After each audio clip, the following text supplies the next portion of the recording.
Hey, it's Clay. Welcome to another League of Legends video. This is kind of going to be an introduction to the newest League of Legends champion, Lucian the Purifier. Man, he is so legit. This dude is awesome.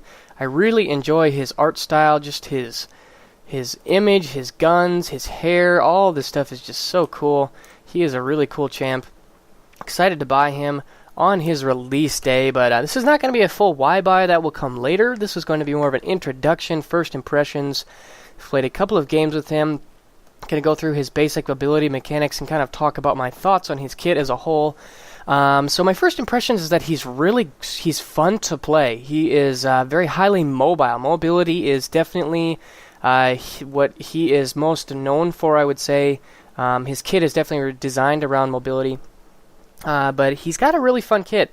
And I think that he could potentially go in a variety of different directions. You could go for more of an attack speed based build, starting Blade of the Ruined King, and then focusing on having a lot of damage coming out of your ultimate because it does actually scale with attack speed. You could also go for more of a flat AD build and focus more on your abilities and then getting the most you can out of your passive. And also, it would be pretty viable to go for more of an on-hit build. I think that could be pretty fun too, because again, his passive will apply on-hit effects. So, yeah, there's a lot of fun things going on with Lucian. But let's talk about his abilities, and then I can kind of give you some context for why I am thinking what I'm thinking. Apparently, I'm going mid lane. Shen, you're crazy, my friend. But anyways, his passive, Light Slinger. This is basically, every time he uses an ability, his next auto attack will double up. He'll fire twice in rapid succession. I believe it's at like max attack speed for just that one quick moment. So I'm going to take a point in my queue. If I throw it out here, you can see my next auto attack is a double. So this is a nice passive. It definitely, I would say that the biggest benefit of this passive would be trading early on. So if I get a Q off and then auto attack Cho'Gath, I get some nice little bit of burst damage right there. Later on in the game, it's going to be a little bit less useful, I think, just because you're going to want to either build, more for your auto attacks, or you can continually try to mix in your. So if I use my W here, there's the double attack. But overall, it's a pretty fun passive, and I really do think that the biggest benefit of this is going to be the trading early game. So overall, quite strong. I believe that the second auto attack it says 50 to 75% of your full attack damage. So it's not a full auto attack, but you're basically getting a nice steroid. So if you think of it kind of like a Draven Q, I think is similar to that, 50 to 75%. Maybe a Vayne Tumble is something kind of similar. So the AD scaling is quite nice. If only I could last hit.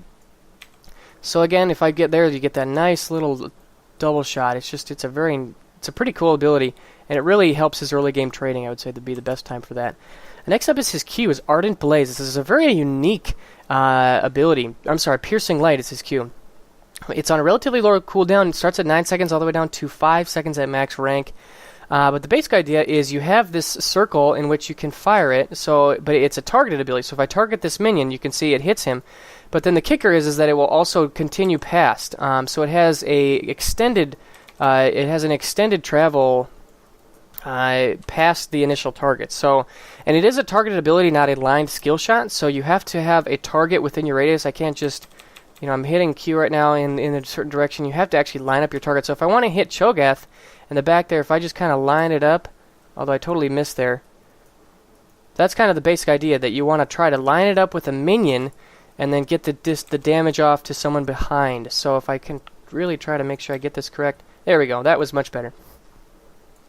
So overall, this is a good ability. Again, very strong in lane. His trading combo in lane is very, very strong.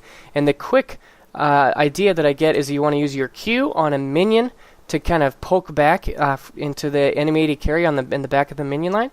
So it's not like a skill shot like an Ezreal Q where you can just kind of sit behind the minion wave and you're going to be totally safe. He can get through minion waves, which is quite strong. It's definitely a strong ability to have. There's a minor cast delay, but it's not too bad. But that's a nice little combo right there. It's getting a Q and then the auto attack from your passive is a really nice quick little damage combo. going to go back and get a little bit more mana while I continue to talk. I might even just pick up a tier just for kicks. But next up is his W, Ardent Blaze. And also one thing about this ability is it has nice AD scaling. And the AD scaling actually, it actually scales throughout the game. It starts at 60% all the way up to 120% of your bonus attack damage. So I could see a Bloodthirster rush being very successful if you plan on maxing his Q and then using it quite often. Like 120% of your bonus attack damage in AoE ability is quite nice. So overall, I think this could be quite good. But time will tell. I think it's a strong ability for sure, though. That's just kind of my initial impressions. Is it's going to be the one you want to max first.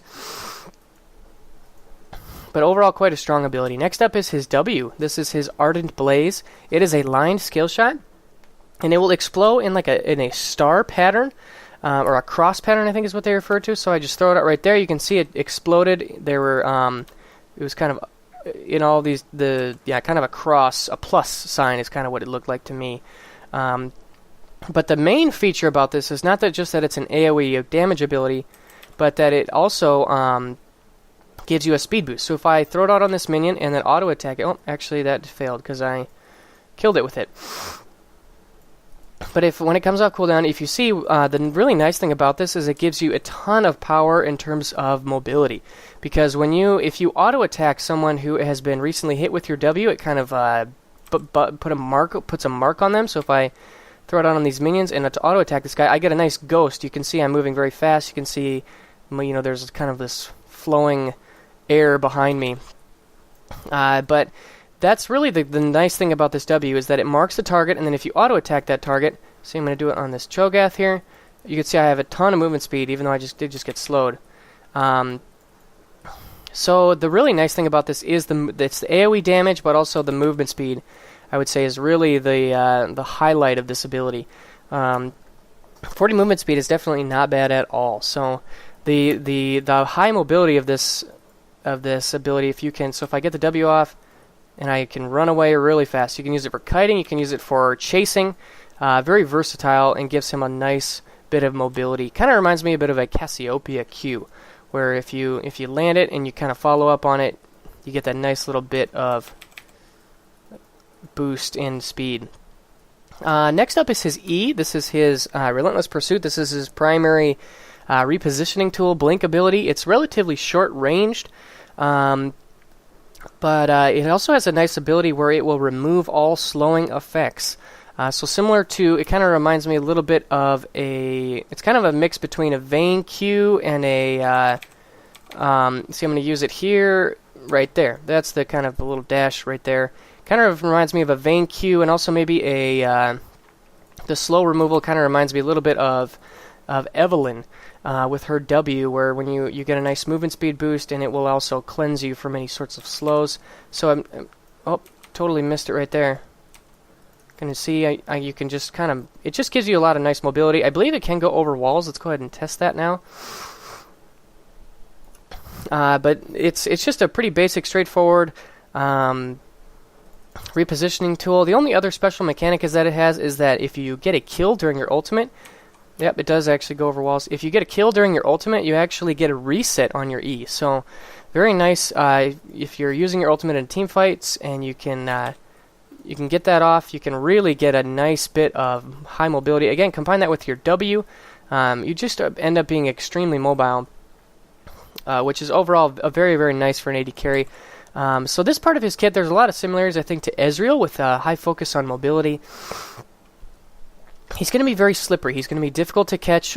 He's going to have a nice time, kind of escaping and staying mobile, staying away from all of your foes. So very nice, straightforward set of basic abilities right there. The definite basic combo is using your Q. I think, so you can see I've got very easy poke onto this Cho'Gath. Granted, this is a bot, so there's no real room for counterplay.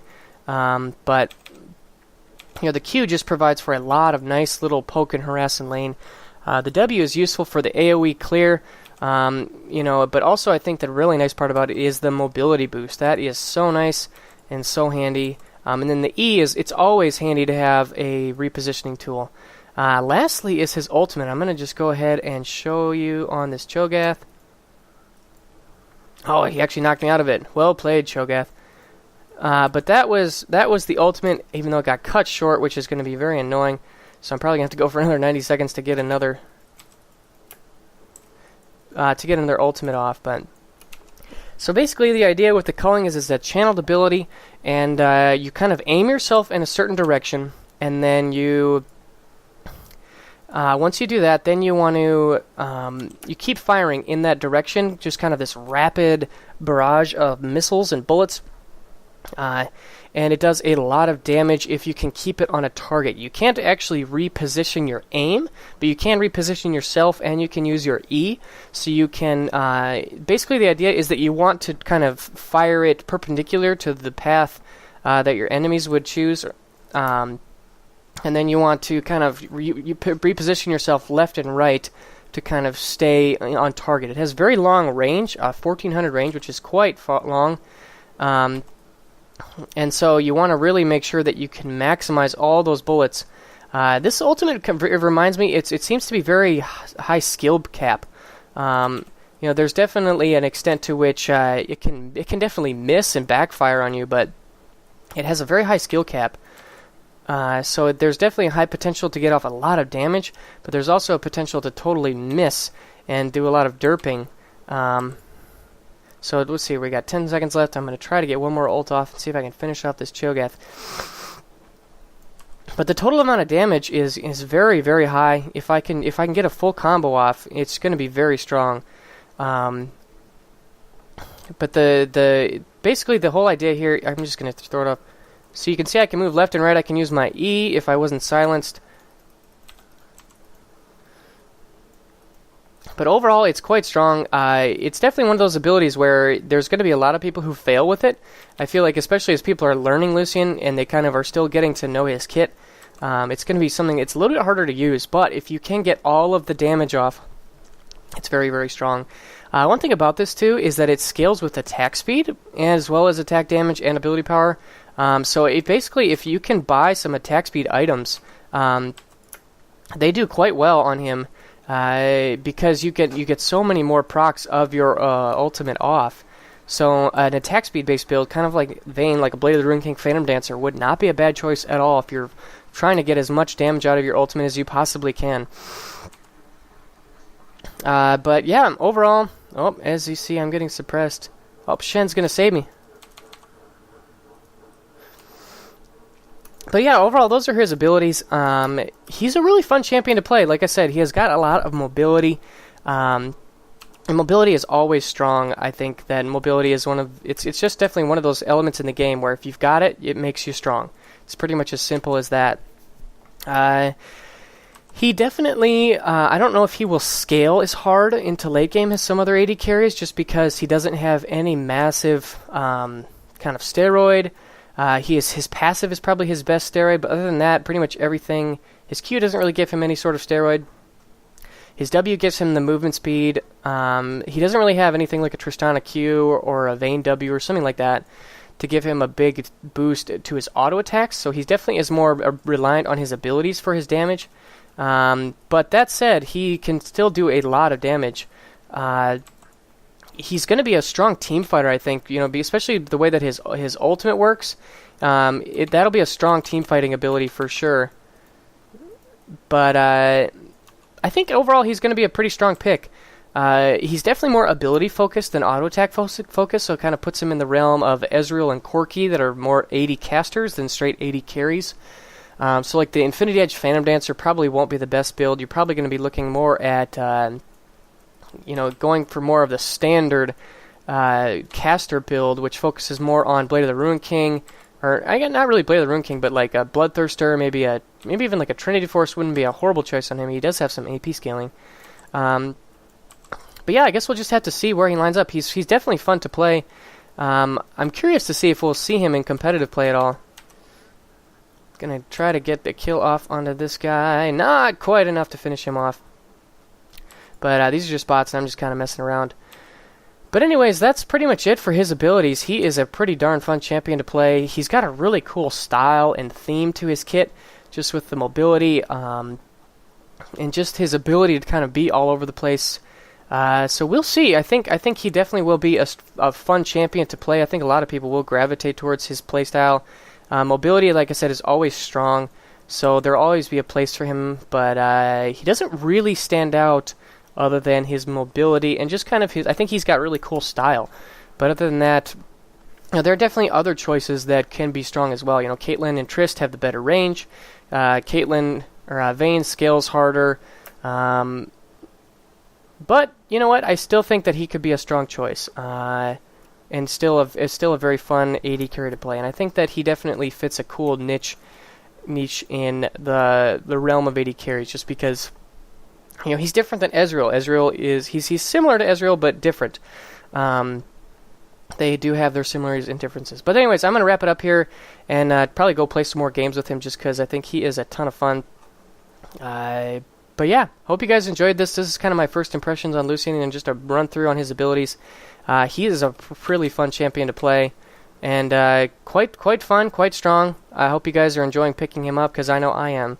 Everybody, I think, is hoping to see a Men in Black skin, so please, Riot, please. But anyways, that's it. I hope you guys enjoyed this. I'll see you guys again soon. Bye.